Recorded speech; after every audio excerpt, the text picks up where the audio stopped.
Hello everyone, my name is Victoria Zhang and I am from YCYWShanghai. Raise your hand if you have ever felt like you didn't belong. What if I told you that exact feeling is the key to unlocking the power of change? Would you believe me? Well, the truth is, being stuck in between isn't a trap, but a training ground for resilience, creativity, and belonging. Let me take you back to my first day of school in China. After getting lost, a teacher found me in the empty hallways and led me into the principal's office, right when my name suddenly echoed from the loudspeakers. Victoria, Zhang! It felt like they were calling out the name of a stranger. Seconds later, I was in a classroom full of people who crowded around me, asking all kinds of questions about my life in America. To them, I was fascinating. To me, I was an imposter. But this experience taught me something important. Being different didn't mean being alone.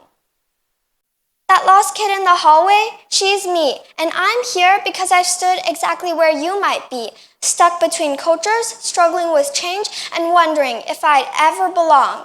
I'm not an expert, just someone who stumbled, learned, and kept walking, and so can you. Moving to China was one of the biggest changes in my life, and it was hard. Sometimes it was just so frustrating to know that I had to start all over again. I'm sure you've all dealt with the change that reshaped your whole entire life, because change never stops coming. I can also understand that some of you, perhaps all of you, are afraid of change, since a 2023 study showed that 65% of people resist major life changes due to fear of failure. Instead, we should learn how to deal with it. But how can we hack this relentless force? Change. Change is an important part of our lives, and it's something that's always looming around us. Greek philosopher Heraclitus once said, "The only constant in life is change." So, do we continue clinging onto the past, or do we embrace it like a newfound power? I'm sure you all have some ideas of how you cope, but here's how I deal with change. I use 3 main steps. First, acknowledging the struggle. Second, taking small steps. Third, focusing on growth. Step 1, acknowledge the struggle.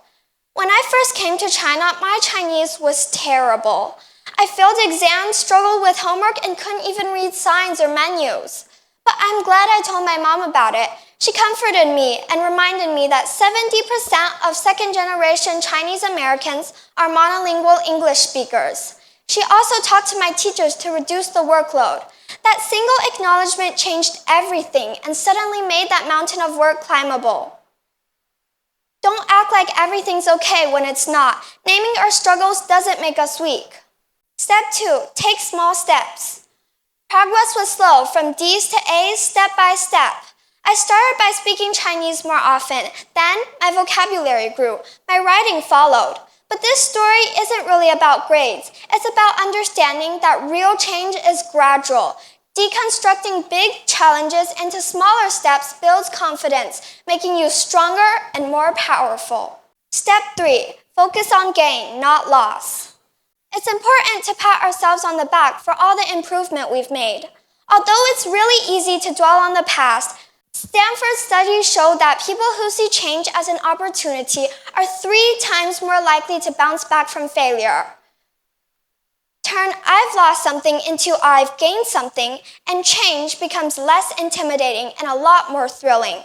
I hope you all can see that change isn't just something we go through, but something that transforms us, like a caterpillar going to metamorphosis. So, here's to change, to the ups and downs of life, to the challenges we go through, to the knowledge we gain after each new experience. Change is hard, but every challenge makes you stronger.